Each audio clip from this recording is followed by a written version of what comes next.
Hello and welcome to a new episode of the Mark on Fundraising podcast. This one is a bit different. This is more fundraisers on film more than fundraisers on fundraising. I think that's probably to describe it. So I'm here with Emma.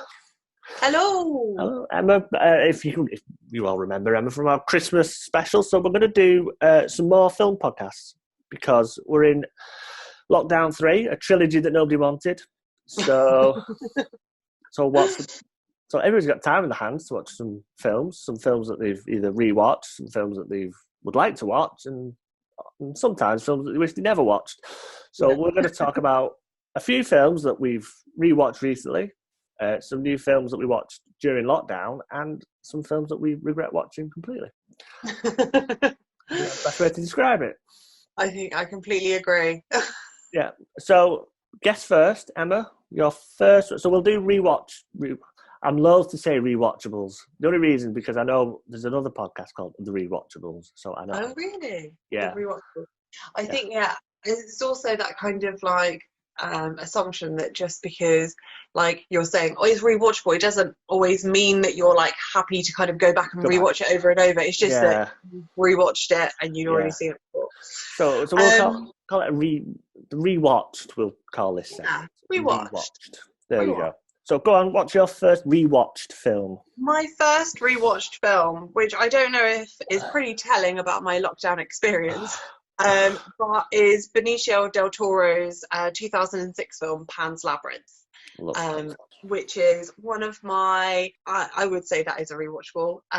You do have to be in the right mind frame, but it's one of my all-time favourite films. It's just so beautiful and the score is enchanting. I think the music that comes with it is just amazing. But for those of you who haven't seen it, it's a kind of a fairy tale in lots of ways about a young girl who goes and lives with her mum's new husband, who's fighting in the Spanish Civil War. He's like a general.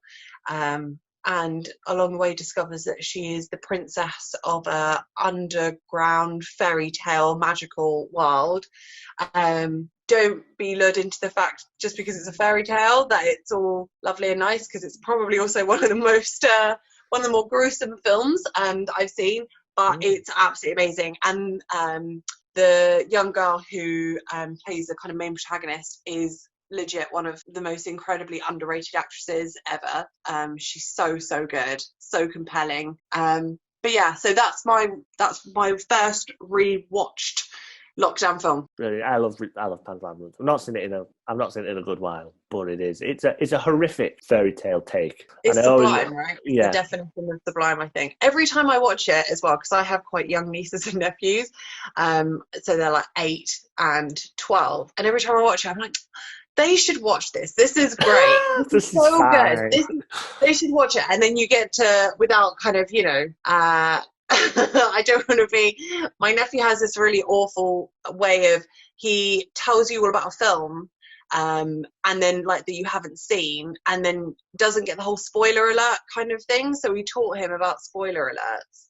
And then he now explains the film to you, including all the plot twists, and then at the end will say spoiler alert, so you know there's a spoiler alert. So without doing that, it's there is some really kind of gruesome bits, which would be completely inappropriate for small children, but the other side of it is perfect for children. If you took all those violent bits out and some of the kind of underlying themes, it would be all right. But yeah, not for kids. No. No. What was your favourite bit from the film? Again, this podcast probably does come with a spoiler alert. We'll try and keep spoilers. We save that spoiler alert until the end. Okay, that's a good idea. We'll leave any spoiler alerts. Spoiler alert. No, I'm joking. I don't know. What would be my favourite? I think the bit where she first goes down into the labyrinth is probably my favourite, and you meet I can't remember, but like the faun, and the way he kind of like, he doesn't grow out of the wall, but because he's so camouflaged into the wall, he kind of like just sort of spawns and appears. And that dialogue that they have, I don't know why. I think it's because the first time you meet him, but I know that for lots of people, favourite scenes is always the skinny man. the skinny man The pale man. Is it the pale man? The eyes in hands man. Eyes with the massive banquet. Yes. That is my favourite. That's my favourite scene because it's so tense and it's built up very well. And then when she got spoilers. Spoiler. But yeah, it's a great film. I love it. Good choice. Do you want to do your second one, or shall I do my? Do you want to do your first one, or shall I do my second? I'll do my first one. So my first one, I only watched 4 weeks ago again. And the only reason I watched it, and it reminded me, because it was a question on a university challenge. And I was like, oh, I know that answer. I got out the way, Paxman. Out the way, Paxman. I know that answer. They didn't get on. I think they didn't get it. But it's No Country for Old Men, 2008. It's the Coen brothers.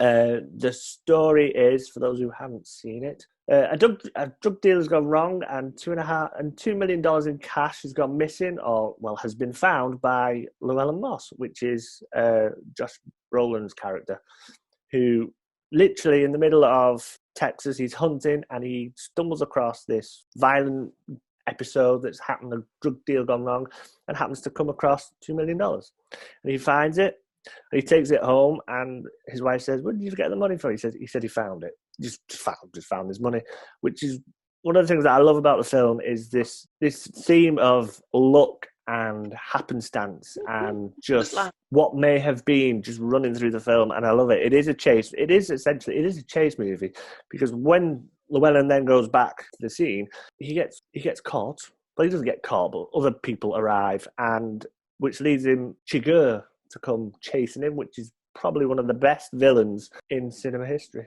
He is fantastic, and that's Javier Bardem. He plays Chigurh, and from there it just spirals out of control. And trying to catch up with them is Tommy Lee Jones' sheriff. Tommy Lee Jones just plays the best sheriff. Yeah, he is. Any really film that he plays a very, very good sheriff, detective, old grizzled sheriff. Fast. Yeah, and he just can't believe what he's seeing, but he knows how it's going to end and how it's going to get there. He just cannot believe what is happening, and it is just a great film. And I watch it. I haven't watched it for a number of years. I rewatched it. I thoroughly enjoyed watching it again. Thoroughly enjoyed it. And one of my favourite scenes is when Chigurh he's stopped for gas, and the gas attendant asks him, "Oh, what brings you out here?" And Chigurh asks, "What's it to you?" And then this great back and forth comes on.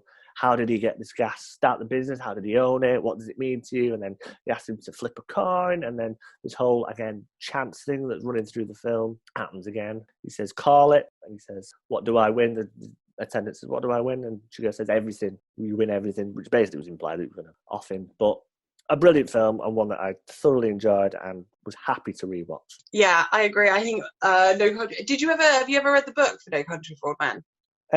No, I've not. I don't know if I have it. I may have it, but I don't know if I've read it. It's a really, really good. I think it's the same guy who wrote The Road. But yeah, it's a really, really, really good book. But yeah, that whole, like you were saying actually about the scene in Pan's Labyrinth, I always think of the tension in that film between kind of the Javier Bardem's character of almost like a shadow, like he's just so he's always there, he's just slightly behind them, and so you're always kind of, it's almost like Hitchcockian in some ways. You're on the edge of your seat and you're thinking, oh my god, and that's no, and the scene is it in the hotel where he's at the door and you're like, yeah. And it's so, I mean, Javier Bardem anyway is just, yeah, I mean, he's great. Like what you said, the film is all sort of Hitchcocking in the way that Josh Brolin, Llewellyn just comes across this money, and he's just a random man who just stumbles across this money, and it's like that Hitchcocking thing of, I've just drawn on myself, not that. No, it's that Hitchcocking thing of the man who knew too much, or the man who knows too much, or the man who, in this instance, has too much, or has got all this money. And like I said, he's the man that has just come across this money, who's been thrown into this world of Mexican drug lords and big shady corporates, I think. But yeah, of course. A brilliant film. Excellent, really brilliant film. Choice as well. Really good. So my second film is actually it's an animation film by Adam Elliott, and it's Mary and Max, which came out in 2000 and I think 2009. So Mary and Max has an absolutely incredible cast. So you've got Toni Collette plays young Mary, who is I can't remember how old she's meant to be, but she's like a young girl growing up in Australia from kind of quite a broken home, and she forms a very unlikely friend through, if you remember, pen pals, through Pen kind pal, of wow. the old method of letter writing, with a New Yorker, 50-year-old New Yorker called Max, who's actually voiced by the late great Philip Seymour Hoffman. And it's kind of this coming together of two very, very different characters. I mean, Mary's character is this like young, hopeful, optimistic girl who's actually surrounded by not very nice things. Like her mother is kind of portrayed as being quite like neglectful, and as I remember, her father is pretty absent, and you know, she's bullied at school, she doesn't have any friends, but she sees the bright side of everything. She's just this really hopeful kind of sun ray of a person. But Max, even though, you know, he's okay, but he always sees the negative in things. He's like, he plays a kind of a bit of a stereotype in lots of ways, but he's always ill, and he's really lonely, and even though there are people around him, he pushes those people away, and forms his own sort of type of isolation. But together they kind of come together through the magical art of penmanship, and form this like amazing friendship that lasts a lifetime. And it's, apart from the animation itself being beautiful, but the storytelling is just so fantastic, and you kind of go on this journey with them, and you'll laugh, you'll cry, you know, that whole shebang. But I think it's a film that I didn't watch, you know, I think I watched it about 2010, must have been just after I finished uni, and yeah, I just sort of fell in love with it, so I like to rewatch it at any opportunity anyway. But that was one of my, I will admit, I've rewatched it in lockdown 1 and lockdown point 2. I watched it in 2. It's a double lockdown viewing. Well, I've never watched it before, so I'll give it a go. And this is what this podcast is about. It's about exactly experiencing new things, new films, new suggestions. So I will find it and give it a watch, because I haven't seen it. And then I'll report back. Yes, and on the next podcast, I'll report back. And if anyone listening watches it as well, do let us know what you think, because I think it's great. Unless you don't like it, then I don't want to know. Okay, if it's not mentioned like next week, then you'll know. And I'll just cry quietly. No. So my second one is The Big Short. I can't. So good. It's just so good. It is such a great film. 2015, directed by Adam McKay. Talks about, stories about the 2006 financial US mortgage market crash, and the group of four. Well, it was like 4 groups who investigated the bubble and who basically profited off the market crash. And it's about what they did, and the story and the journey as to how it got there. And what the journey exposed was how flawed and corrupt the US banks basically were, and how they just ploughed ahead regardless, giving these AAA mortgage ratings to everybody and anybody. See, I'm remembering all of this. Tranches.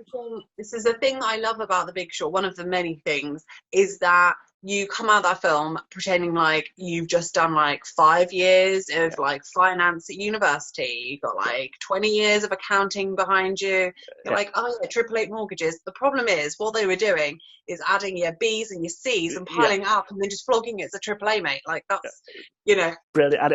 And that portion of it, or that explanation was just so brilliant because you had Margaret Robbie in a bubble bath. I mean, I'm sorry, you're going to listen to Margaret Robbie in a bubble bath.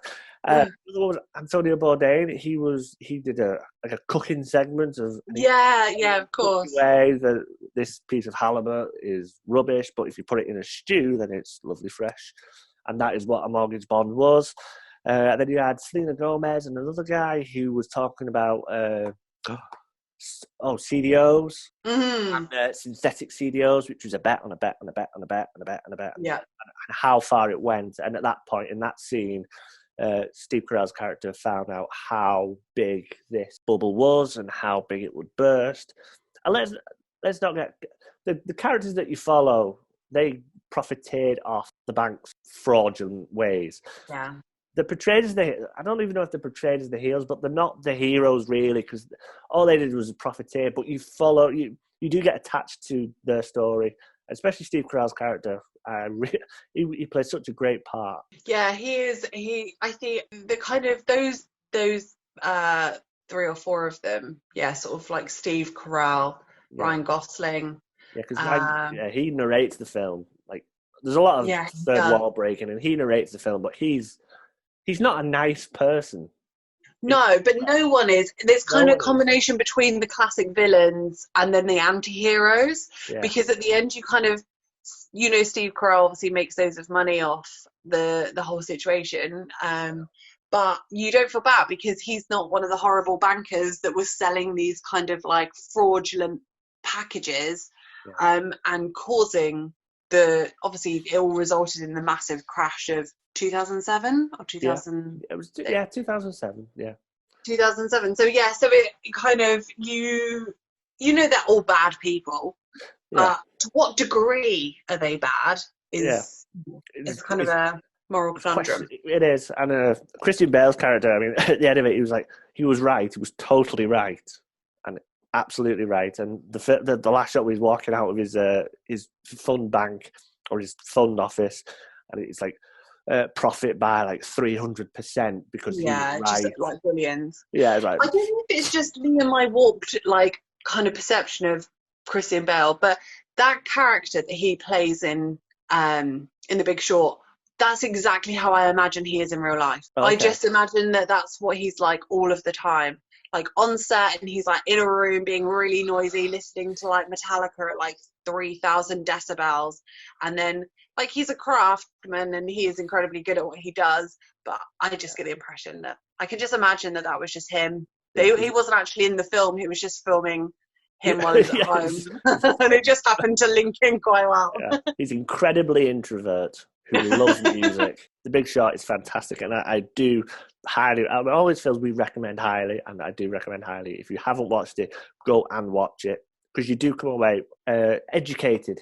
Definitely educated on the financial crash, and it is given in a way which is easily relatable, and I think that's a testament to the film.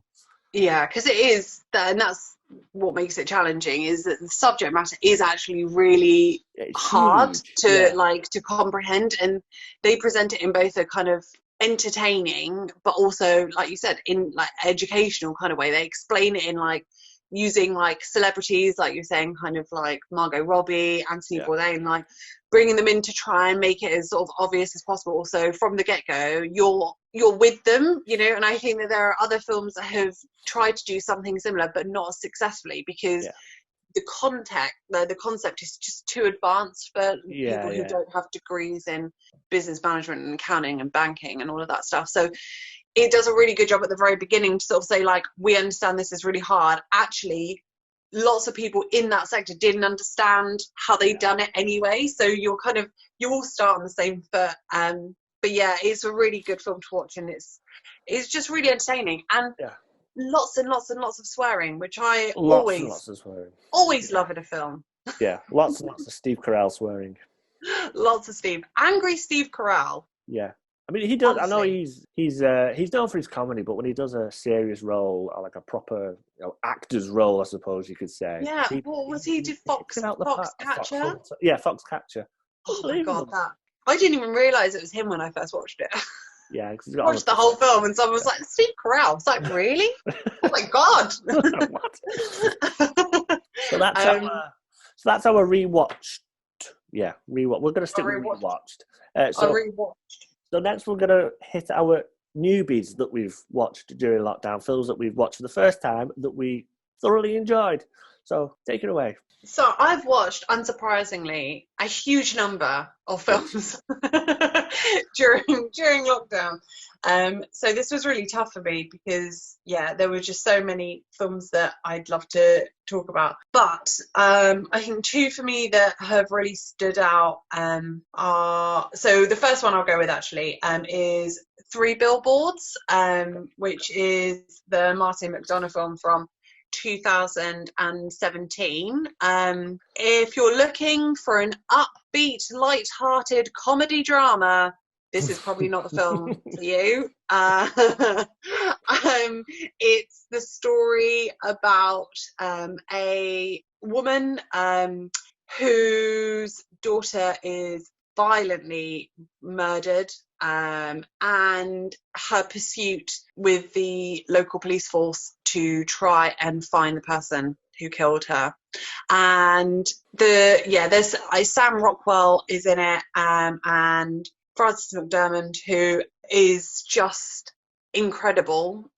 She was in Fargo as well, right? But she's she's another one of those kind of actresses who I think that people, or actors who just people just forget about, like Javier Bardem. Like, they're just so good that you just don't even think of them sometimes. But yeah, she's one of my standout actresses.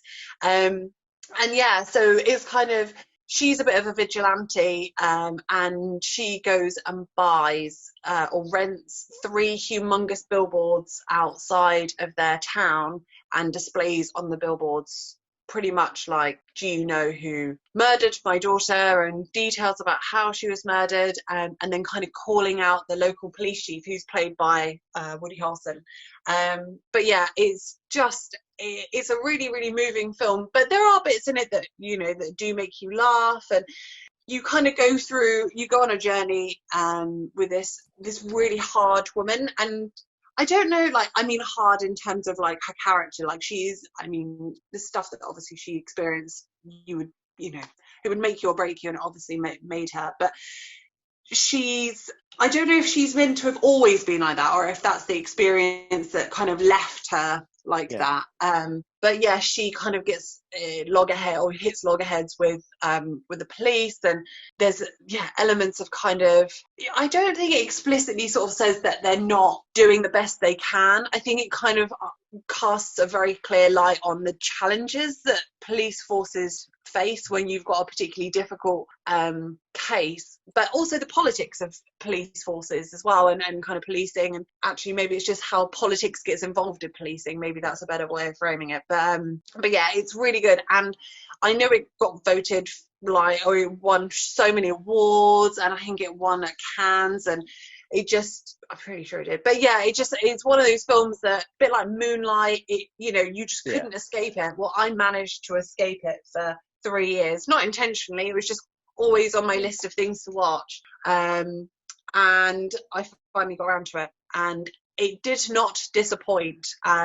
It's just some very good acting and some very, very good storytelling. So yeah, have you seen it?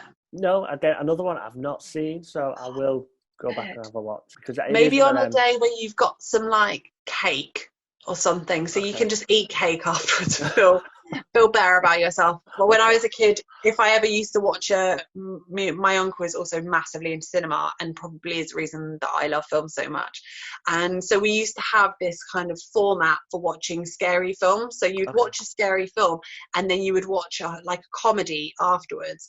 So you would watch Blair Witch Project, but then you would watch Wayne's World, or like any Jim Carrey film. So I just apply that rule now to everything. If you watch a film that's really sad or savage, just watch Who Framed Roger Rabbit afterwards, and it'll be fine. Okay, that's good. I like that. But no, I haven't seen it. It is one that, it's like you say, it's on the list to watch, and I think it's been on Netflix a few times. It comes off and on. You have to past, as well, don't you? I was like, okay, so I'll go back. I'll try and find it. I'll try. Yeah, I definitely. I can't. I think I watched it on Prime. Okay. But you're right. It does. It's one of those films that kind of appears and disappears. And I do find myself in. I have both Prime and Netflix and Mubi and every other one because I'm just that person. But I tend to find myself spending more time on the leaving soon section. Just to make sure I can watch it before it disappears. So yes, I'm sure if it's not still available on one of those streaming platforms, other streaming platforms are obviously available. Then I'm sure you'll be able to find it somewhere. But yeah, it's definitely worth a watch. Well, sad story, because I'm currently unemployed. I've had to get rid of most of my streaming platforms. No. But while I've been working at Tesco, I've put Netflix back on, which was really handy, because I was like, I kind of forgot half the films that I've watched during lockdown. So I was like, oh, what have I watched? And there they all are. I was like, oh yeah, I remember watching that. But yeah. So, You must have friends that you can still Netflix from or something. Well, I've got Netflix back on, but my brother's got Disney Plus, so I'm on that. So I've got that one, and I've got Netflix. Just rewatching Hamilton. Yeah. Oh no, not Hamilton. No, rewatching The Mandalorian. Good. Oh, I know. My partner's been watching it. Do you know I'm not a big Star Wars fan, so I kind of was like, but maybe I will. We've got it. We have it at the moment, but he only got it for The Mandalorian, in all fairness. So it is good. I'm sure like lots of people did. Yeah. It is good. Right. So my one is The Post. 2017. It's a Steven Spielberg film. You can't go wrong with a Steven Spielberg film. You can always guarantee it's well written. It's got Tom Hanks in it. It's well acted. It's just an enjoyable watch that you can sit there and follow quite easily. And that is what The Post is. And also, The Post is as apt of a film to watch right now as what is going on in the world, especially over in the United States, as you could possibly get, because The Post is about Richard Nixon trying to gag stop the press from reporting on the Vietnam War, or the elements of the Vietnam War, about how many deaths, why they went, what the reasons were behind going. And leaked documents had gotten to the New York Times. The New York Times was publishing them. The president then stopped them, or took them into court. They were obviously fighting about freedom of speech and all press rights and all that. And then, so they were stopping. So the New York Times stopped reporting on it, but the Washington Post then got hands on the original documents, and they were trawling through that, and then they went ahead and published the documents against the will of the president. I mean, that's a very stripped down. Plus Tom Hanks. Of the events, but it's such a good. It is a good film. It's just an easy watch, and like I say, with what's going on in America with a certain someone claiming freedom of speech because he's been banned off a certain profile, it's quite apt, really. You should go back, watching this and going and seeing what was happening back in the 60s and 70s with the press at the time. It was really interesting, and one of the great performances in this is Meryl Streep, because she is, and it goes into the whole gender politics of the time as well, because Meryl Streep she owned the paper because her husband passed on, and she was taking the Post at the time public. Yeah. So she was the only bored woman at the time in there, and we all know Meryl Streep. She's a great actress, and she's got such a a loud voice and such a charismatic personality that when you see her in certain scenes with the board, which is just full of men everywhere, and she just comes across so small, and her voice is so small, and others have to speak on her behalf until the final scenes. Again, spoiler alert, where the decision is being made as to whether or not they should publish these documents that they have got their hands on. And her voice comes through, and her personality comes through, and her will comes through. And it's a good movie, and it's a solid movie, and it's one that, if you haven't seen it, is worth watching. And it's just an easy watch. And like I say, it's classic Spielberg. He just makes good films, and this is a good film. Yeah. I think I've seen it once before, but it probably was around the time that it came out. So I don't remember it so well. But yeah, I mean, the dream team, right? Hanks, Yeah. Spielberg, and Streep. It's it's a no-brainer, really, isn't it? In every possible way. Yeah, it's just easy film viewing. So something you can watch on Sunday afternoon and just watch it, and it's good. I'm not going to say very, very good. I'm just going to say it's a good film. It's good. It's good. And what would you out of 10? It's a solid 7 to 8. It's it's a good film. It's B plus Spielberg. He does these films. He makes these films. Bridge of Spies as well. I mean, that is just, you can sit there and watch it and go, yeah, it's a Spielberg film. Spielberg. Yeah. In a completely different spin. Yeah.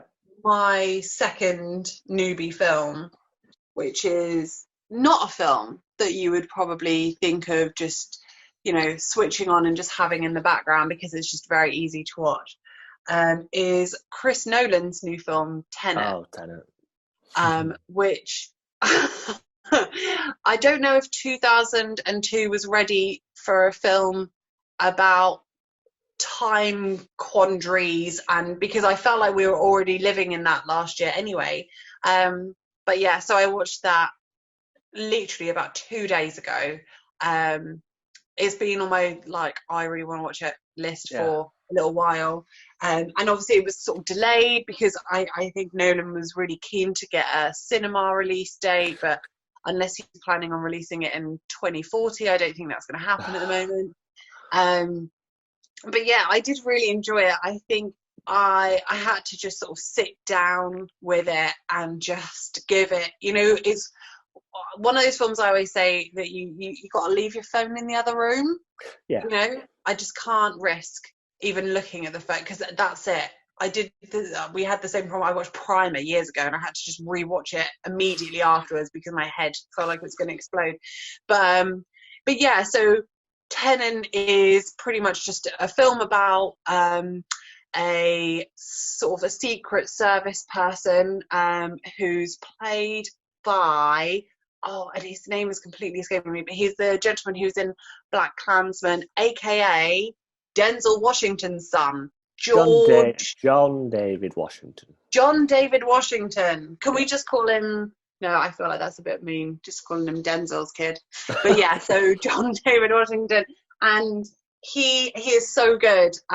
So he, like I said, plays the spy, and he's sort of on this heist job, and whilst on this job, something very unusual happens, and he sees something that can't quite be explained, and then he kind of gets pulled into this weird and mysterious world where pretty much, in summary, it works out that the Russians, because it's always the Russians, are developing this time reversing technology. And yeah, Kenneth Branagh, who is amazing, and the actress who is in The Night Manager, is it The Night Manager with Hugh Laurie? Yes, it is The Night Manager. So she's in it. She's really good. I'm trying to think who else is in it. Some really obvious actors I'm completely forgetting. But yeah, so it's really, really good. But the whole film is like a palindrome, like the name. So the end is the beginning is the end. This is the point where I interject and say, spoiler alert. But yeah, so it is one of those films. It reminded me a lot of when I first watched The Matrix, and Chris Nolan's done that before with Inception, and it's the concept of the film is presented to the audience. It's a mind-bending, complex notion that you're going to have to do a degree in maths to understand, and it's presented as very complex. But actually, I think the concept itself, it isn't very complex. It's just that when you're told something's really confusing, you then try and then everything becomes confusing. Do you know what I mean? Every little thing, you're like, oh yeah, because that can't mean that then. That has to be something else. You overcomplicate things 9 times out of 10. But the word like is really good. But we got to the end and I was watching with my partner and he was like, so it's kind of like that Red Dwarf episode. And I was like, what Red Dwarf episode? So then we had to watch. So there's an episode of Red Dwarf. I think it's like the first episode of series 3. I think it's just called Backward. And Crichton and Rimmer accidentally drive through a black hole and end up in like on Earth, but everything is backwards, and it's hilarious because he'd said that, and then all of a sudden now I just feel like Chris Nolan watched that episode of Red Dwarf and is like, oh yeah, I can just make a film. I'll make a film about that. I'll make a film about this, but I'll just spend loads more money. So if you want to watch Tenant, watch Tenant. But if you aren't quite ready for 2.5 hours of mind-bending, time-warping, confusion, I would just recommend the Red Dwarf episode, Backward. Very similar premise. Acting's almost identical. Yeah, it's amazing how someone could just boil a film down to, is that Red Dwarf? Oh yeah, it's exactly the same as Red Dwarf film. That episode of Red Dwarf, it's like that. It's like, huh? I'm genuinely keen to see how long it takes. I mean, the film's been out kind of for live streaming for a little while. Yeah. So I'm just keen now to maybe through this podcast, we've sowed the seed and now wait for the world to blow up as the old cast of Red Dwarf try and sue Chris Nolan. Yes. Oh, imagine. Yeah. Oh, imagine Craig Charles. Yeah. No, I watched Tenet in the cinema. I actually went the one time I went to the cinema this year. Yeah. Oh yeah, sorry. So I'm totally wrong because I keep thinking it was only on streaming, but there was that brief period, wasn't there, where the cinemas opened and it came. It was on the cinema. I watched it, and he did well there to explain the plot because I wouldn't have had a clue where to start. I was like, "Where's she going to go with this?" I was like, I know. I did think I was being ambitious when I chose this film, but I do. It's just, it's.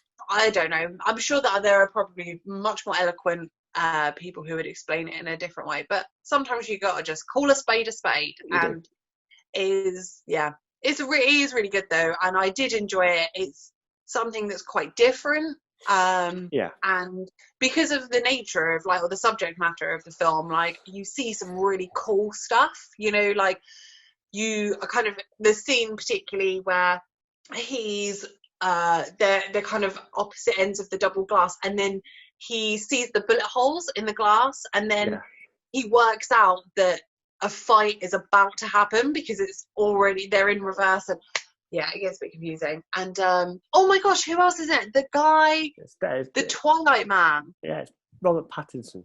Robert Pattinson is in it. And he's very good. He's very good. He was actually, he's probably my favourite character, actually. I thought it was brilliant. He is very good. Old Cedric Diggory. Yes, Neil is his name. Just Neil. Neil. Trust Neil. Oh, I watched something about Neil because it's, I'm sure, go onto YouTube and work out all of those crazy film theories that people have hypothesized about the film. But apparently the whole film is a palindrome. Okay. It's very good. It is good. It's one of it. When you rank Nolan films, it's probably middle. It's probably middle of the pack. He's done better. He's done, but it is good, and it's an interesting concept, like you say. I think he's kind of just, it's a bit like with Inception. He's just worked out that there's money almost to be made. I feel like money to be made is a bit of a throwaway comment, but he's a complete film geek. He loves films, and you only have to listen to interviews with him and people who have been cast in his films, and they all talk about his passion so vigorously. So I think he just likes making very complex films with very expensive equipment. And they blow up a plane. That's pretty cool.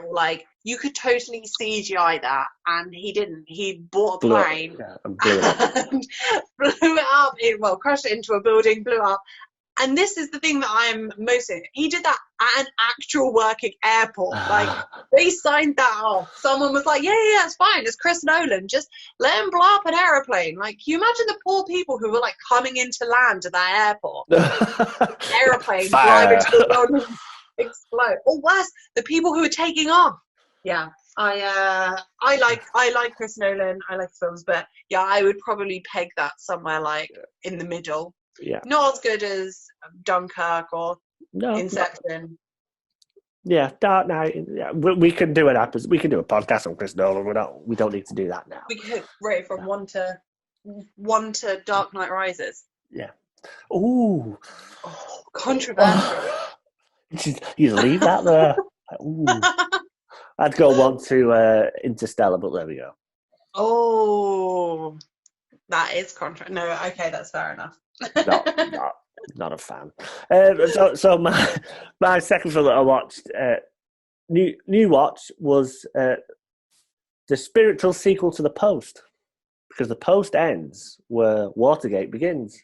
So I watched All the President's Men afterwards. I've never seen this film. This is on my ever-growing list of films to watch, so I will make sure I watch this now. All the President's Men, and if you ever had smell-o-vision as a concept, then this film would stink of old press room cigs and just that, full of probably booze and cigarettes. And it just would, and I really enjoyed it. It's Dustin Hoffman, and it is. I've got the details up here. Robert Redford, that was it. Dustin Hoffman, and they are two competing journalists at the Washington Post that have started to uncover details about the Watergate scandal, which obviously led to Richard Nixon's resignation. The one thing that led to Richard Nixon's resignation. Yeah. It is really like history repeating itself, isn't it? It really is. Yeah. Don't know what made me watch these films back in May or June, whatever it was. But I really enjoyed it. I hadn't seen it before. Really enjoyed it. And that's as much as I can really say about it. Because it's on my. I'm a big fan of Robert Redford, and I am very embarrassed to say I've never seen All the President's Men. But it's one of those films that I think every time you kind of get one of those, I don't know if you're the same, because people know that I love films. Every Christmas, without doubt, you always get that 1001 movies to watch book, and it's always on there, on there. It is a really good film, and the competition between the two of them, like, they're at odds at first because they found this story, but they're not sure where it's going, and they're not sure how they're going to get there. But then they finally realise that they have to work together. Then they form, a good friendship. And they do work really well together. And then there's the whole dynamic of, will the Post, again, having just gone through what they've been through, 2 months, 3 months, a year previous, are they going to go through publishing a story that isn't really fully fleshed, that you don't know the full details, that it's all a bit abstract, that they've got this source who he meets in car parks after dark, and he will not be named, and I'm pretty sure that's the Deep Throat. It is, yeah, Deep Throat. The Deep Throat source. So yeah, it is a good film. It's a really good film, and I watched The Post, and then I watched that straight after. And the difference in obviously, The Post is 2018, and this was like 1975, and you can tell the difference. Mm-hmm. But it was just a really, really good, enjoyable film. So yeah, really worth watching. Added onto, I'll put an exclamation mark next to it. What's The Post, and then All the President's Men. So our next category is, now this could be a fun one, and we'd love for people to get involved.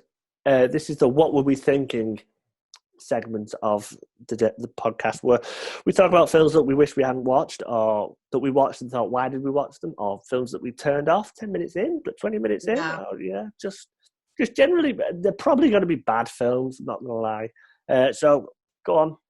You already told me about one beforehand. I have. So before we started the podcast, we were obviously saying about how we both struggled. I find that this is like very telling that we both struggled to find films that we really disliked. And I think because you just naturally avoid films that you just know aren't going to be, up your street. So my first of two absolutely horrendous films that I watched in the second lockdown. So this is, and actually ironically I would say of the three, the second was the worst lockdown because no one ever followed the rules and it was a nightmare. Oh yeah, no, that's true. Scoob was the worst film. So it's 2020, Tony Cheverone, and I hope I'm pronouncing his surname. We don't know how to say his name. Oh yeah, actually, I don't hope right. After that film, he doesn't deserve the commitment of me learning what his surname was. It's so bad. I think I really hate walking away from films. I can't do it, and I've seen some horrendous films that you definitely did walk away from. But yeah, it was very, very hard. I didn't make it to the end. I can't even tell you really what it was about. I think that I've psychologically just blocked it out as a coping mechanism. Right. But it's just so bad. And I'm pretty sure that loads of people are now going to be like, hey, that's the best film I watched, last year. It was so good. And all the really bad animation and annoying characters and frustrating character arcs. I love that. So yeah, I hated it from beginning to end. Okay, Scoob. Which wasn't quite the end because I didn't make it that far. That's what this is about. So mine was Hellboy, not the Hellboy. Not the Galileo. Hellboy is the Ron Perlman film, right? Not that one. No, not that one. That's a good one. That's the Del Toro one. Yeah, that's what I was going to say. Yeah, no, this one is the 2019 one by Neil Marshall, and it's name and shame. David Harbour plays Hellboy, and I remember the stories coming out saying it's going to be like a new, edgy, darker Hellboy. It's going to be full of swearing, blood, guts. It's going to stick close to the original comic books, basically. It was just terrible. It was just, if you want to watch, and it basically tells the origin story or basically copies the first story of Del Toro, Ron Perlman, Hellboy. But that one does it in such a bit like Pan's Labyrinth. It's very imaginative. It's very visual. It's well told. The story arc is, the characters are well flushed out. The bad guy has a point. It was Rasputin, and his point was he was going to end the world basically. But how he was getting there was better than how Mila Jovovich. Yeah, Mila Jovovich, is that her surname? Oh yeah, the Resident Evil woman. Yeah, her. Yeah, she's what they call the Blood Queen, and she has to literally get stitched back together. She's from years and eons ago, and it was really bad. It was really bad. And I thought I can't. Maybe this is a topic for another podcast, but I cannot think of a film that she's been in that's not rubbish. Oh, I can think of one. What? Fifth Element. Oh yeah. Okay, fine. I retract that statement. Fifth Element. She did one good film, and she's been suffering for it ever since. Yeah, she was the bad person, the bad guy. She was wasn't very good. She wasn't very. She was just It was just like a throwaway sort of villain. It reminded me of Thor Ragnarok's Kate Blanchett. Like she was just the villain. She was just there. She just just was the bad guy just because, and sort of reminded me of that. But yeah, if you want to watch a Hellboy origin story, then watch Del Toro's origin story, not this one. That's a good rule of thumb for anything. If Del Toro's done it, just watch that one. Don't worry about the other one. It's much better.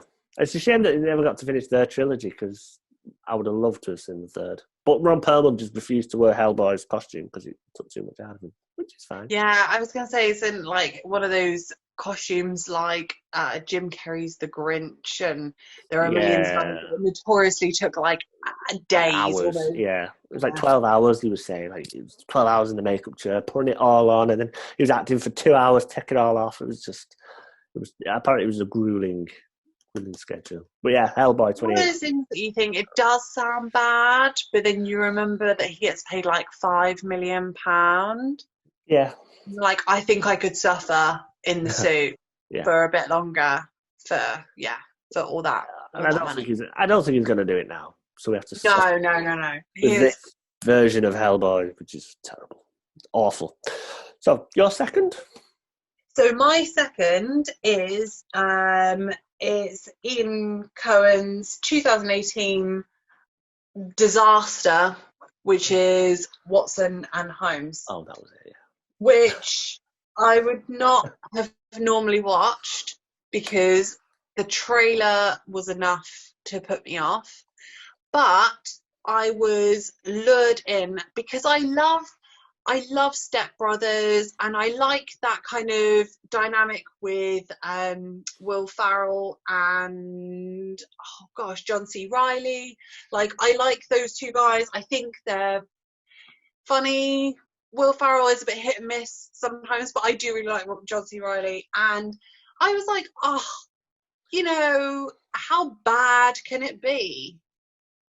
A question that answered itself, I'd say, within 20 minutes. That's as far as I got. I got 20 minutes in and decided that even though we had infinite time to do nothing during lockdown, that still wasn't enough time to waste on watching this film. It was just really, really bad. And I know that someone said to me once, you always know if you've missed a film because people won't stop going on about it. Well, no one ever mentioned this film to me ever. No one's ever talked about it. Now I get why. It's so bad. Like, they just play like these hyperbolic, stupid characters with no substance. Like, they're just empty vessels that are reading from a script, and yeah, it's all very bad slapstick, and it's just really poo. Fair enough. My review, poo. Poo. Okay, fair enough. Yeah, that's a concise one-word review. There we go.